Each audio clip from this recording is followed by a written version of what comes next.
we live primarily in a man's world. And people get Mm-hmm. so upset when I say this, but that is the reality. Mm-hmm. And of course, we also have the power to change that.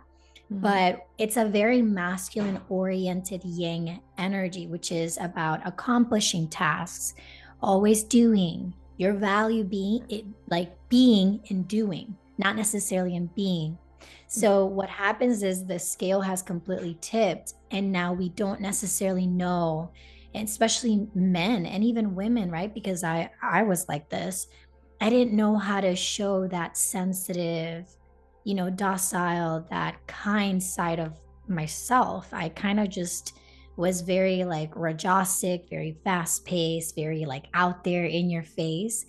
And not to say that that's a bad quality, right? But if you're trying to attract a male or a masculine energy, you know, it's not going to work. It's going to repel because the same kind of repels, right?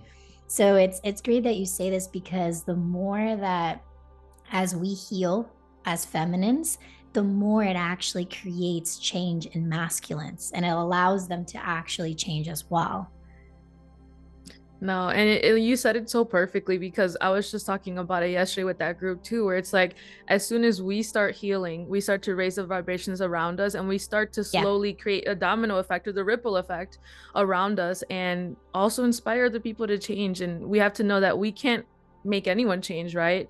Our Yeah. primary focus is to focus on ourselves, and everything will fall into Mhm. place. And like you said, if you're wanting to attract something in your life, you can only do so by aligning yourself, Yeah. and just for all of our listeners who maybe haven't heard of the concepts of divine feminine and divine masculine, can you explain a little bit about what both extremes are and how they can become unbalanced? Oh, it's so funny. We just posted about this on the girl group. Is we were talking about wounded feminine. So I'll start with that first. So the wounded feminine is basically, right, we both have masculine and feminine energy, regardless of gender and what you categorize yourself in. And it's not so much a gender thing, it's more just an energy. When you look at feminine energy, it's the act of beingness, which means manifestations, connection to God, to source, intuition, that sacredness, sensuality, sexuality, creation. And then when you look at masculine, it's more of that yang energy, fast pace, think competition, think, basically all those men, going after each other, that rajasic energy of just getting things done, being motivated, being detail oriented. It's a great energy. Now, as a feminine, whenever you have too much masculine energy, you're wounded. Your wound starts to rise in your femininity because you're basically not exercising it as much. And when you don't exercise that, what it creates is this fear of intimacy, Mm-hmm. uncontrollable emotions, fear, competition or competitiveness all the time. And we see this a lot in the female, industry, or just like in the community. We see females going up against each other. We see females going up against men and wanting to be men. So what happens is the wounded feminine, if it's not healed and loved and caressed, it gets really off balance, which then turns into dark feminine, which is another different Mm. energy, being manipulative, controlling, selfish, Mm. self-sabotaging, right? So that's why you see a lot of males also in relationships with women who are in their dark feminine. So that is what the wounded feminine is pretty much hysteria. Just think of the times where you were so pissed off and you were not allowed to feel that anger. And then all of a sudden it just sits in your sacral chakra, like so suppressed. And then basically you're like, F this, F you, F that. And then the energy starts to get leaky. So it Mm-hmm. leaks onto other people. So that's wounded feminine energy. Healed or empowered feminine energy is knowing your self worth, having healthy boundaries, being open, so open unconditionally that it's so powerful in the sense of allowing others to be who they are, to shine, to be compassionate, to be forgiving. Forgiving doesn't mean, though, being complacent or being a doormat or a pushover. It just means, I understand people make mistakes. I forgive you. But with my boundaries really strongly, this can't happen again. Or I don't have space for this in my life. And it switches from this competitive energy of needing to be like others, of constantly comparing yourself to others, which I'll put myself out there. It happens all the time, especially on Instagram, TikTok, YouTube. Mhm. It happens. We've all Yes. experienced it, right? We've all experienced it. I'm not even gonna lie. I'm not gonna cap, but that's the truth, is that when you switch from that wounded feminine, you begin to go into empower feminine. And men have this too, which means you're able to hold this space for your partner, for your family, for your kids, even for your pets, for the world. And what it does is this energy flows, it enters your life, and it brings things to you so effortlessly, with effort and ease. And that is really powerful in its own way. And we all have this, right? But women have a superpower of manifesting. And the reason why they have this is because we have a womb. We have the ability to create Create. life. Yep. And that's actually a portal. That's a portal that brings a being from another dimension into this physical reality, into its vessel, Mhm. and to start a new and completely different life, right? And then we have the masculine energy, which is the protector, right? It's the person that goes out there and gets things done. It's the one that creates change. And it's the one that's disciplined, detail oriented, focus driven. But when it's wounded, then we get this machismo. Oh. Oh, we love We that, right? we love that, right? As Latinas, we know. Mhm. You get this machista, and for the English speakers, if you guys don't know what machista is, it's just a wounded masculine figure where they have double standards, right? So then they begin to not really see the worth of the feminine energy. They take advantage of that. So a wounded masculine is overly competitive, very loud, over controlling, manipulative as well, right? But it could be mostly controlling Mhm. and not easily, like, it doesn't have access to open up because he's so disconnected. Because a real masculine still has that ability to express and have discernment and say, hey, this is where I think we should be going. That's how the masculine energy is. One has focus, feminine energy has flow. So there's always like a constant flow. So the wounded masculine energy is actually what's going on predominantly right now in this society. That is the main energy, which is competition, always have to be doing something. Your self worth is based on what you do, not necessarily who you are, what you have, all those things. So that is the difference between masculine and feminine energy. Now, the both need to coexist with each other. When you balance these energies, regardless, when you put two people in a relationship where the female is predominantly in her feminine essence and the masculine is in his masculine essence, he is then able to provide safety, provide, direction and purpose, and she feels safe enough to give love, to be taken care of, to be provided, and then she becomes his inspiration. So it's an exchange of energies. And then when you look at it internally, it's the same thing. You manifest something, you birth it, you tell God, hey, this is ideally what I want my life to be. These are the friends, these are the people, right? And then he gives you, when you flow and surrender, he gives you the inspired action to take based on that manifestation to get you there. And that's how the energies work together collectively.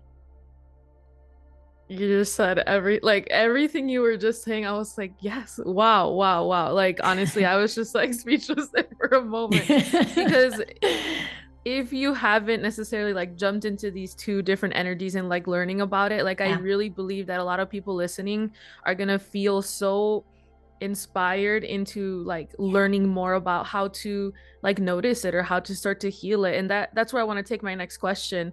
What Yeah, advice would you give someone? And I know we are kind of focusing a little bit more on feminine, but it can be both, that's right? okay. Both. Yeah, What advice would you give to someone who wants to find more balance in between their energies? And I love what you said about that there's the difference between focus versus flow, and that once you flow and surrender is when everything like comes into place. And I was like, wow, I like saw it in my mind actually as like just like a full, for some reason I saw like a circle. wave, yeah, a circle and a Mm-hmm. wave just like going around Mm-hmm. together.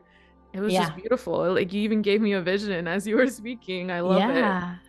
Well, I definitely sense for you, and it's just a side topic, right? But You I can go sense for for it. you, I sense for you that you're very, clairvoyant, but clear, cognizant, which is a lot of clear knowing and receiving that information. So I relate to that for sure. So I I get it. I love get it. that. When people talk, I get visions, and Hmm. like I'm such a visual person. Yeah. So it's funny because in order to heal these two energies, and this is the issue that I've seen a lot with a lot of people that come to me, or from what I've seen from friends, etc.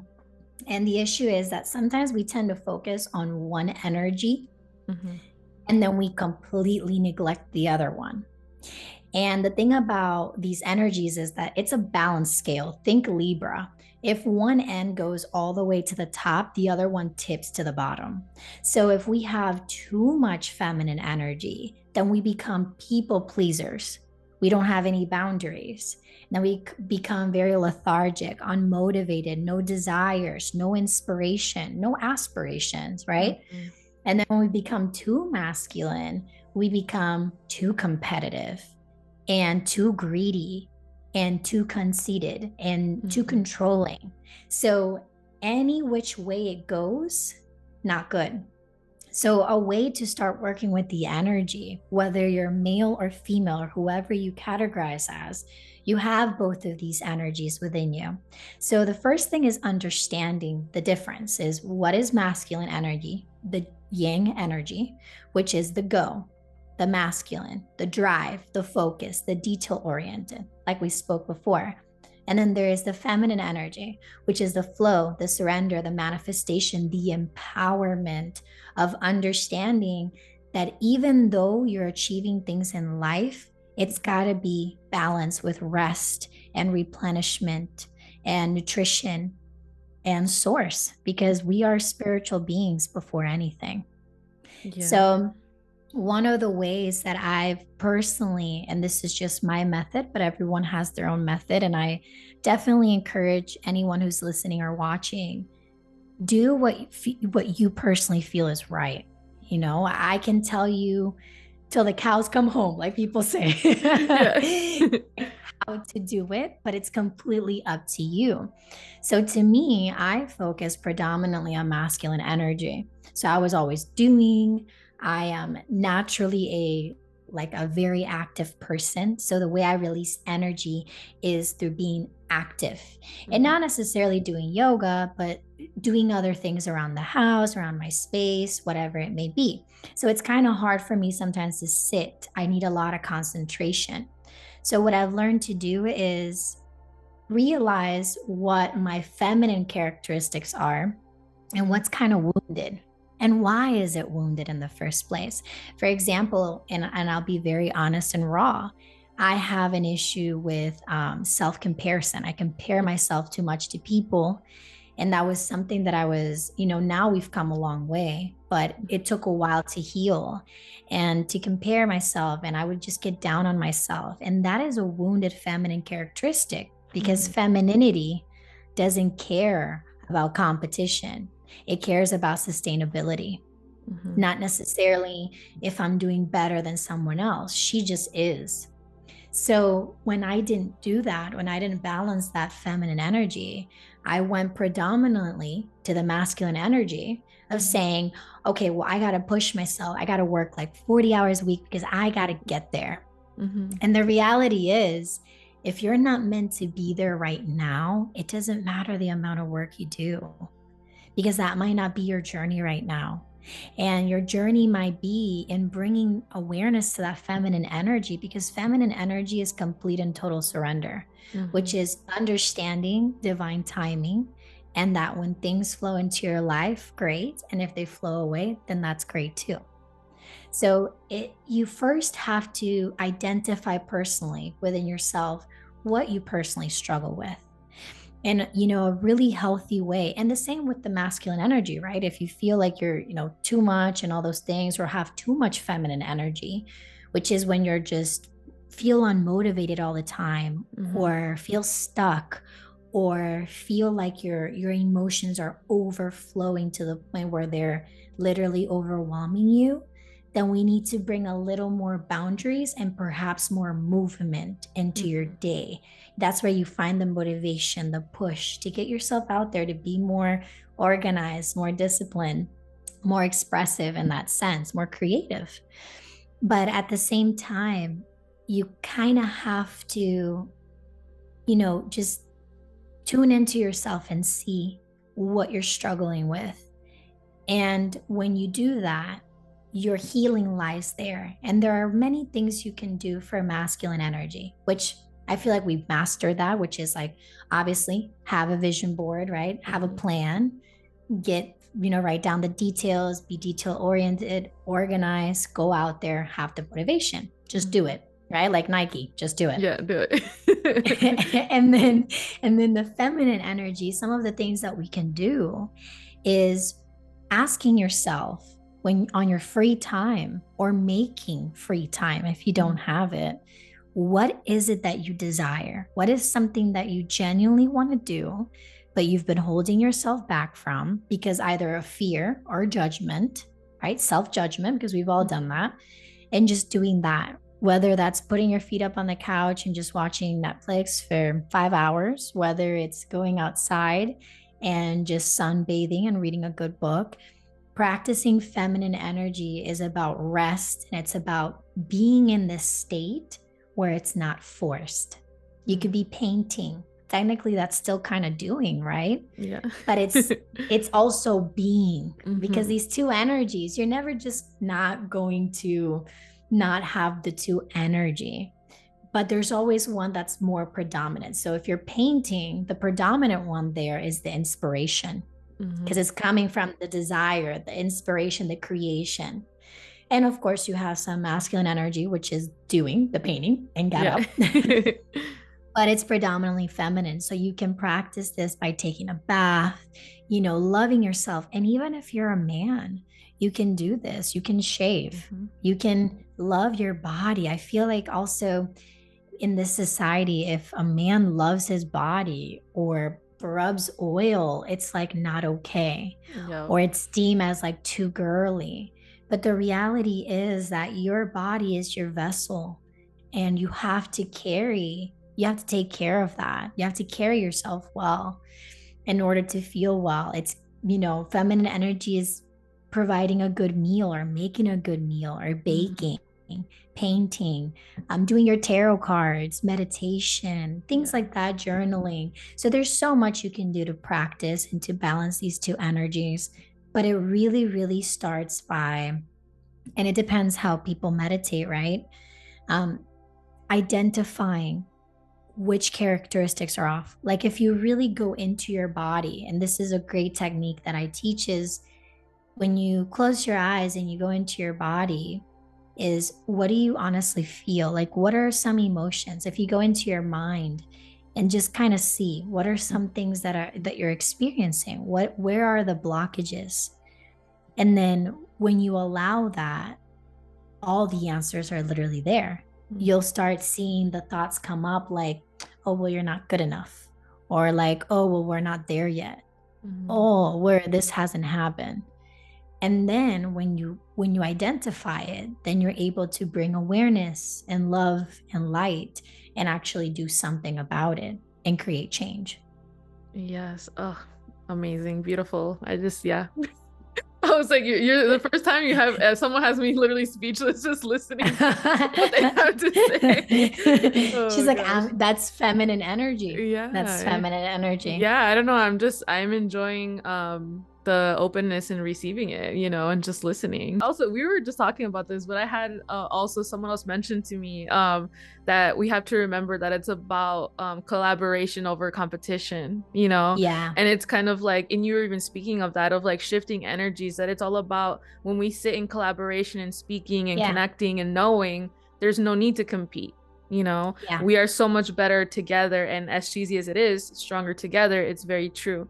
You know, Yeah. when all of us take the moment to actually give and know that we will receive when we give from a honest place, that's what's gonna Yeah. happen, you know. So I love that, and I really appreciate you helping me with that.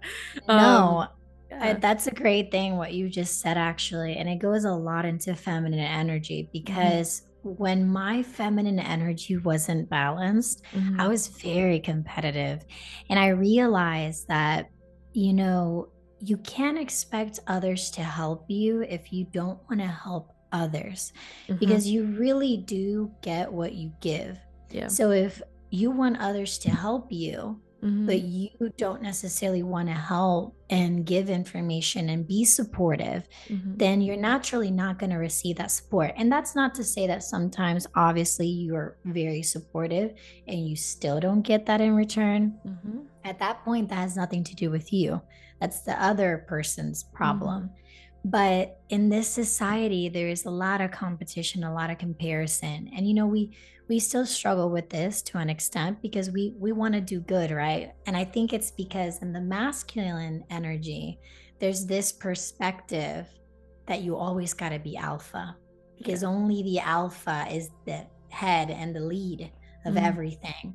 When in reality, in dynamics, there's got to be an alpha and an omega. And this is something my boyfriend has and I have really talked about a lot, Mm-hmm. especially in a relationship, because where I personally struggled in this relationship, I did not want to hand that power over. Mm-hmm. I wanted to be the alpha all the Yeah. time and like work. But then I Mm-hmm. realized when I sat with myself is like, do I want to overwork myself to the point of burnout? Because Mm-hmm. that's also what happens to feminine energy Oh yeah. when it's not balanced and we go predominantly, especially as a woman, because we have a cycle, what we Mm-hmm. call a lady cycle, a moon cycle. So every week, and I've kind of started studying this a little bit to Mm-hmm. understand, my body and myself, is that you have like the luteal phase and the Yeah. ovulation phase. Mm-hmm. And when you're in the ovulation phase, right, it's the phase where you feel the most empowered. Mm-hmm. So at that stage is where you can have more masculine energy because you Mm-hmm. have more the drive, the energy, the source, the go-getting, abilities. But Mm-hmm. when you are on your moon cycle, on your period, everything kind of lowers. Your Mm-hmm. libido lowers.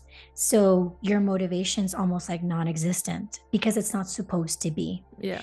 And when we live in this world that does not take moon cycles and periods into account, it really, Mm-hmm. quite frankly, doesn't care for it. Doesn't care. Yep. You mute it. So then Mm-hmm. you don't rest. You don't allow yourself to be lavished and caressed and everything that's going on in your body because it's so amazing. We live in a society where predominantly like we don't honor periods. Mm-hmm. So, and it's an act of rest. It's a time for resting and to reset. And when we don't do that, we create this like internal turmoil and this burnout, which is why a lot of us might experience some procrastination or lethargy or blockages when it comes to inspiration and motivation or desires. And that's why, so it's really important. And you know what, I didn't realize this. I'll be honest, I was the first one who did not realize this at all, but it is so important, so important. Mm-hmm. Oh, yeah. And it's so true because I just feel like once you get to a point of burnout, like, and I like to say the point of no return when you're in burnout, Mhm.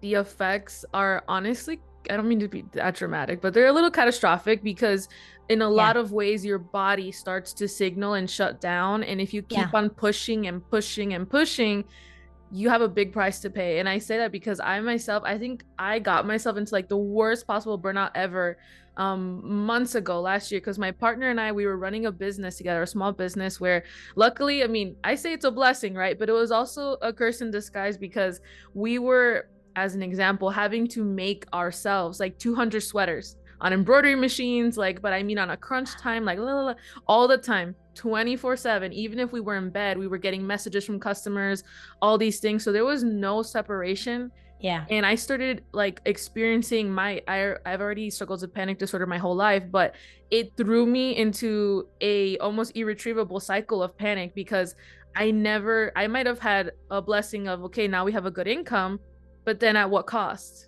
My body is shutting down, and people don't realize that the burnout, as soon as you start to get to that level, you have to take care for yourself and you have to lower it, because it's not worth it, honestly, for the effects on your body. Like, it's taken me months to recover from it, and we've all gone through this, as I've gone through this myself too. And thankfully you had someone to help you through that too, because imagine if all that load just fell on you, then your burnout time will be longer.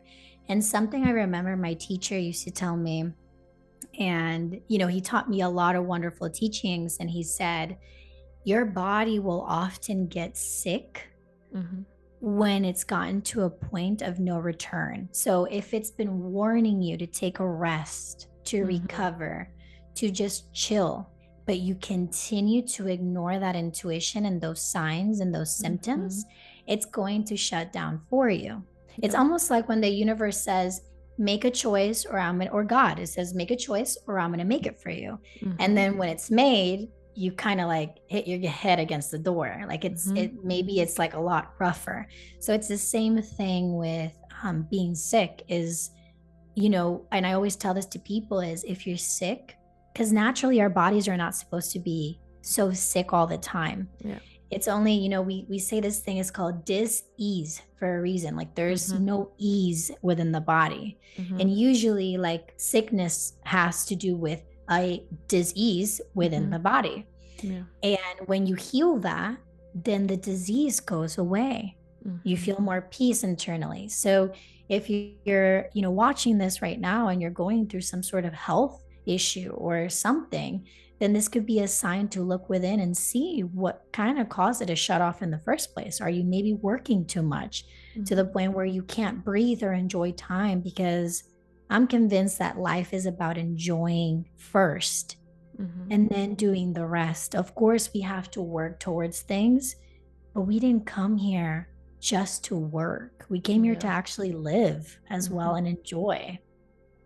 Yeah. And it's like, there's that saying that's always like, you don't live to work, because you shouldn't work. You get what I'm trying to say? I forget the order. I think it goes, you don't work to live, you live to work. That's the problem. That's the problem, that you live to work. Yeah. It's one of the two. One of the two. I think that y'all understand what we're trying to say. Your life should have a balance between work and living. Yeah, for sure. Yeah, maybe I should check my references. No, me too. I mean, I tried to make it better and I completely butchered it. So no, it's okay. I think people got our message.